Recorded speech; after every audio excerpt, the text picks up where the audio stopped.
G'day everybody and welcome back to the Cognac Files in Treasure Hunter Simulator. So I was just doing a little bit of reading up and stuff. I was thinking that it would be so awesome to be able to, oh look, we already have some stuff in there. Look at that, we already have one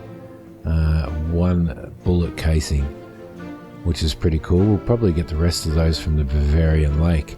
I thought that it would be really cool if we could, if you could actually research things, utilize these books and everything, and actually do a little bit of research on the areas that you're going into to get clues, because I still haven't figured out the clue area. That's a huge thing there, isn't it?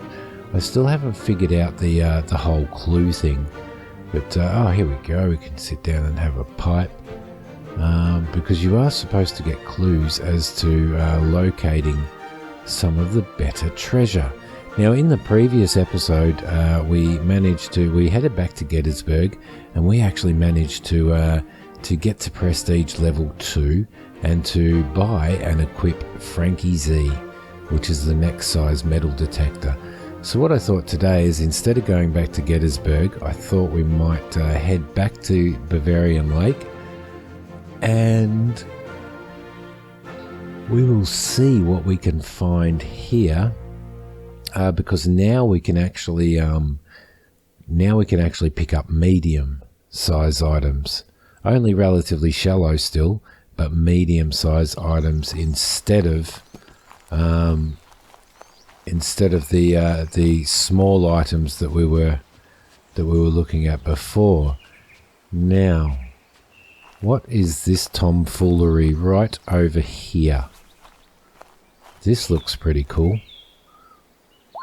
Okay, what does this say? Time trial. You have entered a time trial start area. If you'd like to start the time trial now, press yes. Otherwise, press no. You can start this trial later by entering the area again. Yes. Okay, I don't know. It looks like we've got to make our way up here and make our way up to this next flag within the 1 minute whatever time frame that they had there. So thankfully we don't have a stamina bar. Now, I wasn't aware that these things were in it, but hey, let's just go for it. Let's go for it. Let's see how quickly we can get up. Yes, I'm sorry, I can't look at you at the moment. Oh no, I got stuck. No, can't go up there. I'm running out of time. Can we make it? We've got 30 seconds, 29, 28. I don't like pressure in games. As you're aware by my gameplay, I like to take my time. And here I am under pressure trying to get to a point within a certain amount of time. And I'm ignoring all of these things. Where are you? Here we go. Did we achieve anything? Forging routes. Quest complete. Lovely. Alright, now. So now we get to fire up our new detector. And this is where things are probably going to get a little more... well, I can't say exciting because we are treasure hunting, but I could probably say eccentrically exciting. So exciting for an old eccentric who likes to look for stuff. Wow, here we go. So this is nice. Now this is something, we'll put some magic goop on it. This is something that our other detector couldn't detect, so this looks like some sort of... What do you think it is? It's saying that it's a tool head. Is it some sort of pick head? Or something like that? I think it might be. Oh, here we go. Okay. This is the head of a wood chisel, circa 1920. A common tool back in the time, manufactured en masse up until the 1950s. Nothing special about this. An average tool from a mostly bygone era. Still worth $20. $25, in fact. Yay. Task: remains of old, 1 of 5. So that is pretty cool. Alright, have a look around here. Can't see anything around here. I think we might go down this way, I think, and see if we can detect anything down here. We kind of did that area there. Love the sound of the gravel underneath my hiking boots. Love my hiking boots, by the way. Oh, here we go. Here we go. So what have we got now? Moving over here. There we go. With our medium detector. Where are you, fella? Where are you? Oh, I found it there. Just back a little bit. There we go. Excellent. Alright, and this is going to continue on as we upgrade. Oh, look, more medium items. As we upgrade, we are going to find more and more stuff of higher value. So it's definitely worth upgrading. This one looks like a chisel, like a masonry chisel of some sort. Let's give it a bit of a goop. There we go. Identification progress. There we go. This is an old carving chisel, most likely as old as 18th century. A common tool back then among carpenters, made out of iron or steel, depending on the period, purpose, and what the particular carpenter could afford. Excellent. So if it was a carpentry one, then it's a wood chisel as opposed to a masonry chisel. It's used for carving. That one's worth $25 as well. We've made more in our first two finds here than we've practically made any other time. Oh, no more $1 bottle caps. I know a few people who are going to be upset about that. Alright, lovely. As our prestige levels go up as well, we will probably also get more jobs to do in these districts, which will be pretty cool. Let's head down to this area here and have a scour around these old buildings for starters. Oh man, that sound still freaks me out.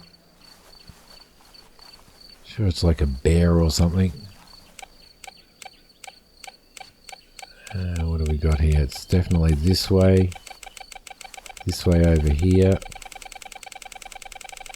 It becomes very natural, working out which way to walk.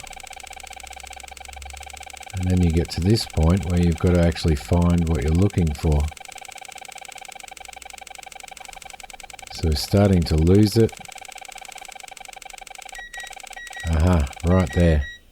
Well, that one, just as I was saying, it becomes quite natural. That one actually took a little bit more to try and locate. This one's an axe head by the looks of it. It's almost like an old Viking axe head. Or this one's going to be, surely this one's going to be worth $25 as well. Or it's not in very good condition, this one. It's been used up quite a lot, hasn't it? So quite rusty. This is the head of an axe, most likely 10th or 11th century. Wow, Europe. The Viking influence is evident and clearly marks it as a weapon rather than a tool. That's what I thought. That's why I said initially a Viking axe. During that time period, one-handed axes were used in combat, often as an alternative to swords. I love the fact that Vikings used axes instead of swords. It's pretty damn cool. It is commonly assumed that an axe is more difficult to control than a better balanced weapon like a sword. This, however, has not been the case, as axes crafted for combat were usually well balanced and also significantly lighter than swords, which means that basically if you're using an axe as opposed to a sword, you would not wear yourself out quite as much because they're certainly not as heavy. And you could also use two axes at the same time, which is a good way in sword fighting and in that type of combat to counteract a sword. So there you go. That's only worth $5, which really surprises me, especially if it is Viking, which they are tending to indicate that it is. So Alright, 3 of 5 items collected. Let's duck through here. This is very exciting. This is very exciting. I feel like we're getting somewhere now. Our career is in motion. Now I'm not sure whether running around actually makes you miss stuff or not, or whether it still manages to detect stuff, but alright, let's spin around here. Now I know there is some stuff on that initial path when we were doing the time trial going up the hill there, so we surely won't miss out on that.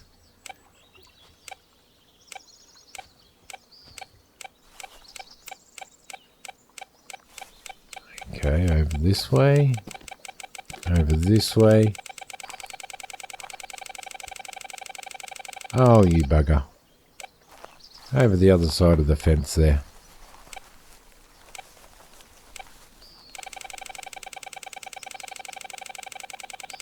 Ooh. Back this way, in fact.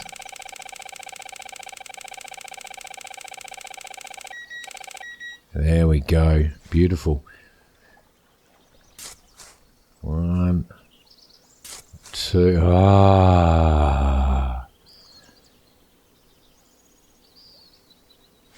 Just take a moment. Take a moment.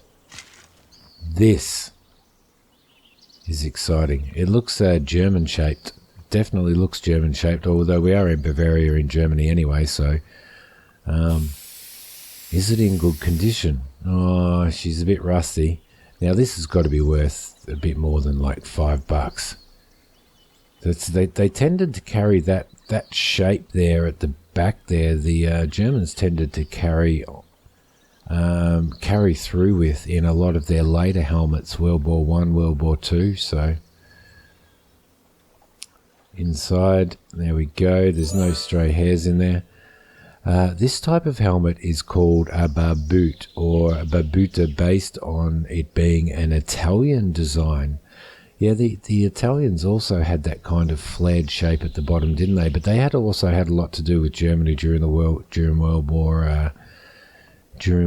War One, which means that possibly might have that influence. It may have been the Italy influence that influenced the German helmets.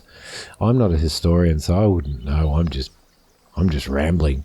These types of helmets were invented in Italy in the 15th century and are easily recognised by their T or sometimes Y-shaped openings for the eyes and mouth, meaning these here. Unlike the sallets, another type of open helmet invented in Italy around the same time, barbutas never became popular outside of Italy and neighbouring territories. Now, can you imagine being in a battle and wearing this helmet? Now, your face and eyes, your eyes might be, your head might be sitting in here, your eyes might be sort of there, and then you have all of this area here that is all just completely blind spotted. There's no real peripheral vision. I have no idea how these guys fought like this, to be honest. This is worth $180. $180, and it's in poor condition. Can you imagine if we found one that was in good condition? Wow. Whew. I think I need a lie down after that. Right, what else have we got over here? Let's just check over in this area here if we can get past the tree. We haven't really, we do need to make sure that that we do cover this off as well. Also, I'm not sure whether this area of detection increases as you purchase more upgraded and more advanced detectors. So I think this game is done really, really well. I don't. I think this game should have been quite a success. It's definitely not. If you're a person like myself, it is definitely not something that one would find that one finds boring, if you know what I mean. So Nothing down in the hole there. Imagine what treasures are actually lying under here for us to discover in the future. Where are we? Over on this side here. Moving in here. Over here. There we go, right there. Can't dig from here. Okay, that makes it a little bit harder. Maybe we need to go up here.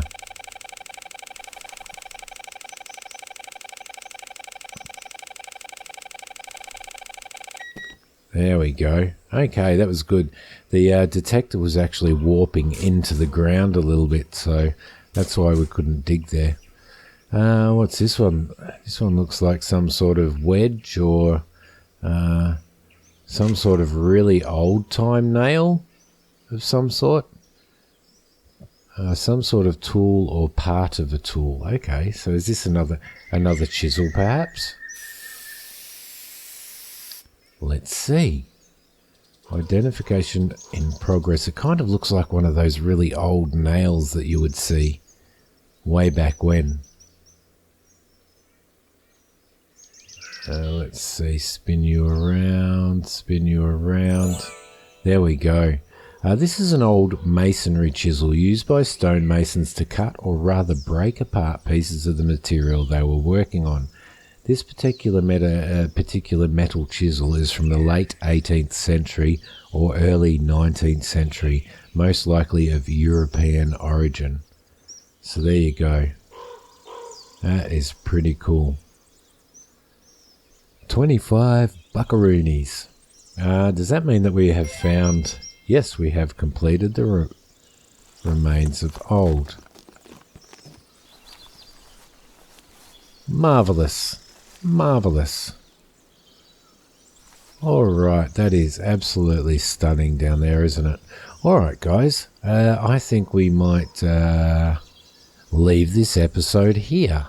And in the next episode, we will continue on with scouring this area with our medium. Actually, we might actually head... Let's do that now. Let's head back to the... let's return to the orifice, which is a great place to start and finish these episodes, I think. Sipping on a cognac. Our prestige is going up. We have some other stuff. The helmet, Bavarian Lake. Okay. Oh, this is pretty exciting. Okay, that's pretty cool. What have we got collection-wise? Let's sell some of this stuff off. I would really love to actually be able to put that helmet on the mantelpiece above the fire here or something. Let's sell this stuff off because that is all it's useful for. $180. What a score. What a score. Alright, that's beautiful. That takes us up to $651. By the time we get to level 3, well, we're already past being able to purchase the next one. So, well, I think this is in this episode or the previous episode at the end when we managed to purchase Frankie. I think this one's taken a bit of a turn for the better.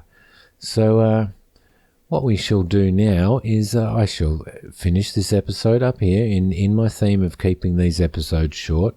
I shall finish this one up here, and I will see you in the next episode of the Cognac Files in Treasure Hunter Simulator. Thank you for watching. Hit like if you liked, and subscribe if you haven't. I'll see you then. Bye.